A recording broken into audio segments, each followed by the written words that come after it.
Hello everyone, welcome to Healthy Living. So today I want to show you my broccoli and cauliflower. If you've been following me, you know that I have been working diligently on cauliflower and broccoli just to have these plants in my garden. Not only that, my freezer is low. I'm trying my best to grow food that I enjoy or don't have. This is what we're working with. Now, I did have some damage yesterday and I could not help that because I was at work. All right. Then we have plenty here, and this is broccoli, and I have several. All right. And I have one that I had started working on, trying to see if I'm going to be able to successfully plant them, and I have. But this is my second one. Okay, now I'm going to show you my first one. This is my very first one, and this is the one that I got from the back, way back over there where the trees are. I took this one and had it right here, and some type of bug started eating the leaves. So now I realize that I need to get a shade cloth or some type of tool to protect them as I grow them. So what I want to tell y'all is that if I can do it, you can do it. So today I will be individually pulling these up out of this I don't know what you would call it, but this is what was in them little containers with the wraps. I can't think of the name of it right now, but y'all know what I'm talking about. I started out with them. They didn't work out well for me. Matter of fact, I'll put a picture up and show you what I was using at first, and I just didn't give up, y'all. I kept working hard towards it. And I have Brussels sprouts right here growing, cilantro here, and got a little bit of everything. But right now, this is what we're going to focus on. I don't want to waste no more time with them. I want to protect them because I am growing food that I don't have much in the freezer, and growing food that I enjoy eating or tend to want to buy at Walmart or any other grocery store, and it can be quite expensive. So let's get started. I'm going to use black cow, and I might use a little raised bed potting mix. I have my containers here. I'm going to need a lot more of these containers. I have more here, and I'm going to end up washing them again. I'm going to have to sift it through to get the large bark and the chunks out of it. And it's beautiful out. The temperature is good. I think I better take advantage of the temperature wise good. I thought I was going to have to go to the store and get some soil and everything, but I got what I need. So yeah, I'm not going to be talking. I'm going to be working, and I'm going to bring you right along with me. And what are y'all doing over there in the garden, and how things working out for you all? Let me know.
take you out here because I am working in the shade. So sorry if y'all can't really see that well. Let me see here. This is what I am receiving, just to make sure that this is not going to be in my starter pots for my plants. So you got a little bit of everything, but don't get rid of this because you need this. This will come in handy later on in your growing season and preparing your bed. Now you really can't see it. This is, put this closer to you so you can see it. This is what I'm working with. I do have small sticks and other little debris, but that's okay. Okay. If you don't want the sticks to be in here, I'll show you another way. I actually have 3 ways that I can sift the dirt. And this one here is when my husband made the wood and put the screen in between, just in case if you don't have this. I did not come up with this method here. When you put these 2 baskets together and you want them to be a little bit more fine, you line them up to the point what size you would like them and shift it this way, and I will demonstrate it. And went to the thrift store. My sister-in-law was here and in town, and we were shopping around, and she got me this while we was there, and this is what I was going to use it for, and for other number of things as well. So you will find a lot of things in your kitchen that will work well for you. So let me demonstrate to you. All you have to do, the dirt that you already sifted, get it.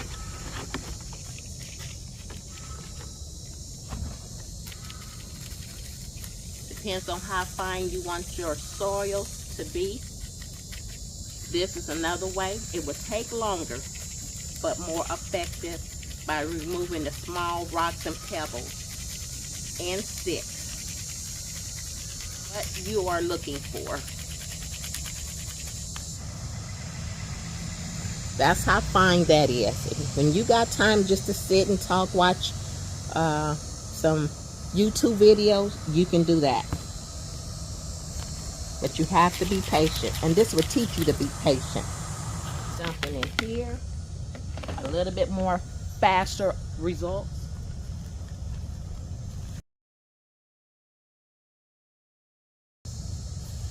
You end up with a little bit more sticks and rocks.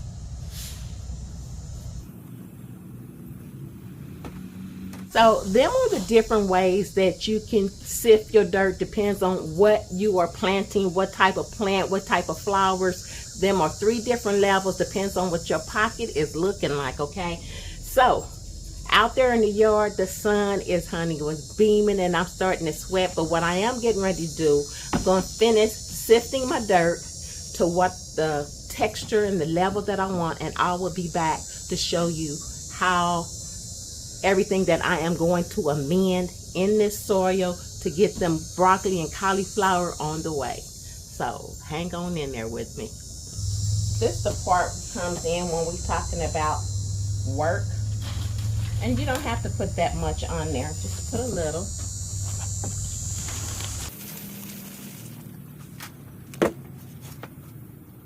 If I can do it, you can do it. And this is how I do it.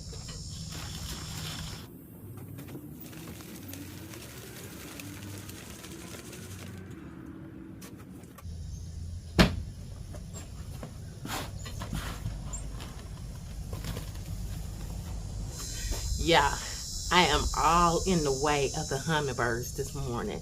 I know they're going like, why in the world is she up here all in our way? Okay.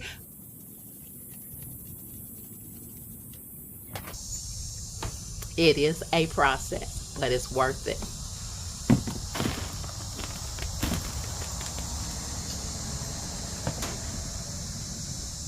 It all depends on what you want and what you don't want in your soil. Okay.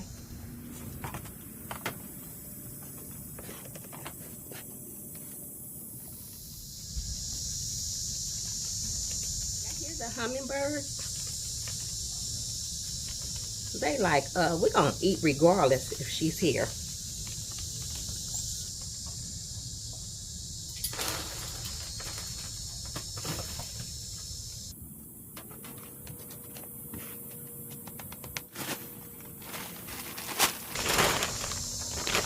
Okay, we're gonna put some perlite.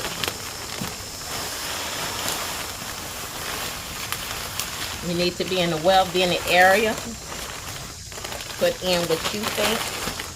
I'm not doing no measurement.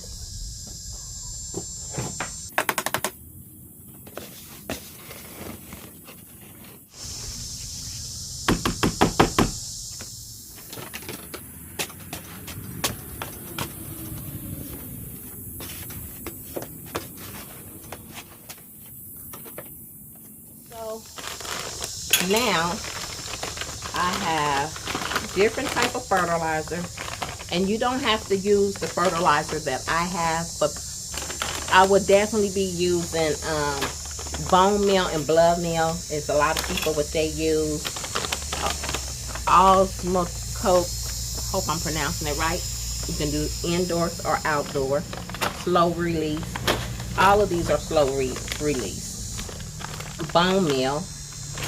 This one is a slow release, and it's a 511 as well. Put you in the mind of the fish emulsion, the fish fertilizer 511, and you can pretty much use whatever you want, but I would be using this, just a little of this when I water it much later on. By me using all this fertilizer, it should be enough to get them started, and when I see that they might need something else, I'm gonna go directly with this.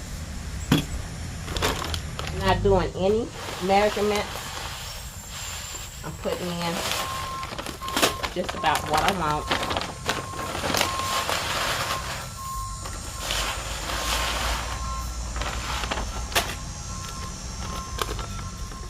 I wanted a nice little balance.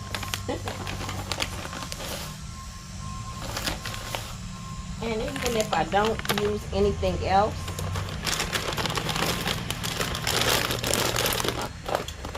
at least put a clip on it when you're not using it, so you don't waste it.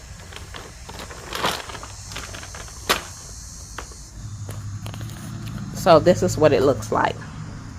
Okay. And we're going to just mix it up well. Now, I'm not saying that this is the right way, but this is the way I do it. And I'm not trying to get you to do it my way, but I'm showing you what I do and how I'm growing my plants.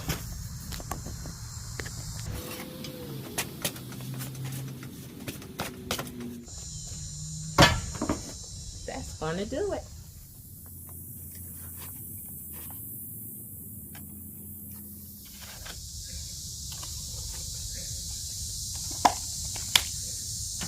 These are plain. I just never removed the label on it. So the next thing I'm going to do, I'm going to add water, let it sit, make sure that it's wet enough so when I get ready to put the broccoli cauliflower starts in here, that I don't have to worry about an area in the pot that did not get wet enough to support the new transplanted plants. I think I got that out right.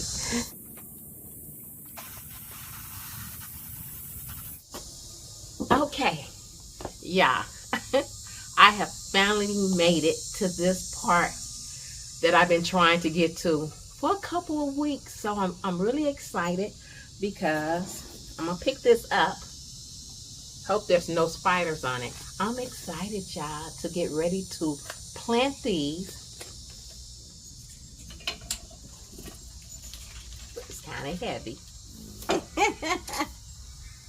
Going to need more It's not enough for what I have to do over here.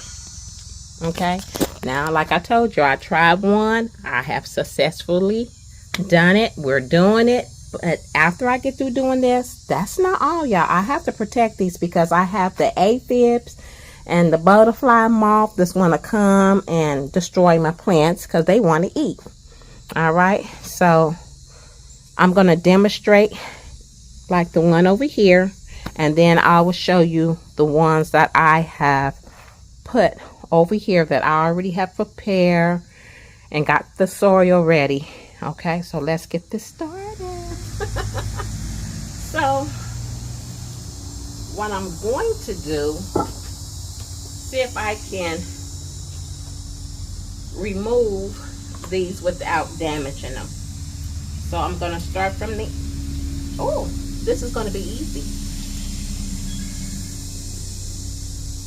Okay. The girl's pretty thirsty after all the work that she had to do just to be able to plant these babies here. Oh, speaking of my water pitcher that I have, my co-worker Brenda got this for me. And it's a big thing at work to drink plenty of water. And it's a big thing to drink plenty of water in the garden when we're working. So she got this for me. So shout out to Brenda thinking of me to drink plenty of water when I'm out here in the garden, so her co-worker can return back to work in good health, right? Thanks, Brenda. So, yeah, we have to drink plenty of water. Even when we feel like that we don't need it. We need it. The plants need it. My biggest worry is, y'all, that when I plant these, and when it's time for me to go out of town, is how are they going to get plenty of water? And so that would be my next step for me to worry about, because I don't want to come back and they look like they're sick or they've been like thirsty. Okay, so that will be like devastating to me. That would really hurt my feelings, because y'all know how bad I've been wanting these babies right here. And not only do I have these, but I have all of these over here that you can't see. So let's get started and put and transplant the, I'm only going to show you one. I'm not going to do a whole bunch of them, and then I'm going to show you what they look like once I finish. Stick my finger in here, and it's good and wet. Yeah, I'm looking at a bunch of birds flying around, 5 big ones in the air that caught my attention. So I want to get it right deep in the center as much as possible. And I don't want to press too hard around in there. I want to leave it kind of fluffy too. No, it's 6 of them. Okay. To show you, this is what it's looking like. Okay, I think we should be able to successfully grow these, okay? Little of this around it because it holds the moisture pretty good. So, I'm going to stick it on down. You can see that? And then I'm going to push around. This is how we're looking, okay? And hope that it turns out this one, like just hope that it turn out and survive like this one, okay? So we're doing good on this. So we want this one to do the same. All right, y'all, I'll be back. I'm gonna get started, and then when I finish, I'll let you see how things turned out.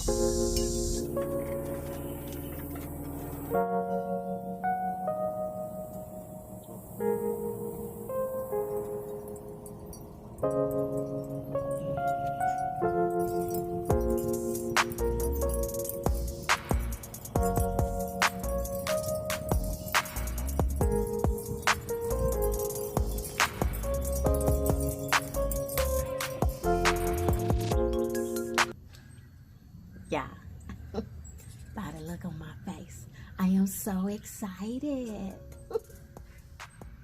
y'all, I'm calling this quits. I have been busy working on a patio. I done cleaned the patio off, then got the patio dirty again.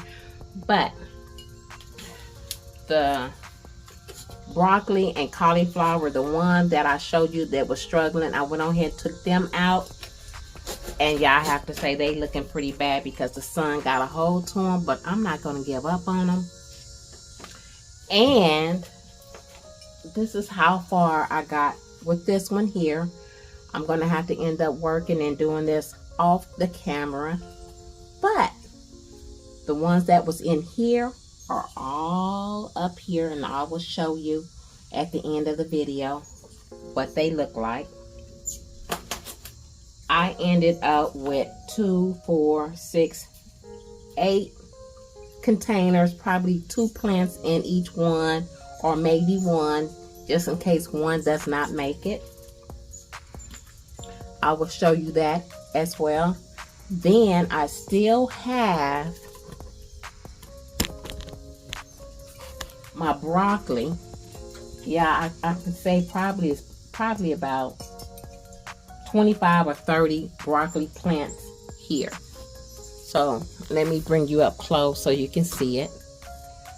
I'm not exactly sure how many is in there, but I'm glad to have them. You have made it this far in the video. I want to tell you thank you. I greatly appreciate you. If you're not a subscriber and you want to become part of the Healthy Living family, hit that subscribe button and a notification bell so you will get notification that I put out another video. So let me show you how things are looking. But remember, I have to water the ones. I have not watered them just yet. But I have watered the soil. But that's what's going on now. So let's take a look. It's a mess, but that's part of gardening. Okay, this is how they are looking.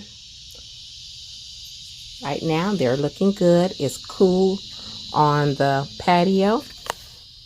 This is the rest of them that I have to find containers for. And I have more that I've washed out. These are the ones that were struggling. Well, they wasn't even struggling. It's because the sun got a hold to them, I think, yesterday or sometime this weekend when I was working. And this is what they're looking like. If they don't make it, I will be able to replace them. But I want all my plants to make it. And let's keep my fingers crossed. But I do have more. 11:35, it shows that the sun is starting to shine in this area of the patio. And that's where some of the plants were. So you have to keep this area moist if you plan on getting any plants or continue on keeping them growing. So let me check the moisture here. Yeah, well, no, they're wet. But I will make sure they get water, enough water that they don't burn. And here's some more over here. Okay, so I have plenty. Let's keep our fingers crossed that they survive, y'all. Your girl's been busy. I'll see you all in the next video.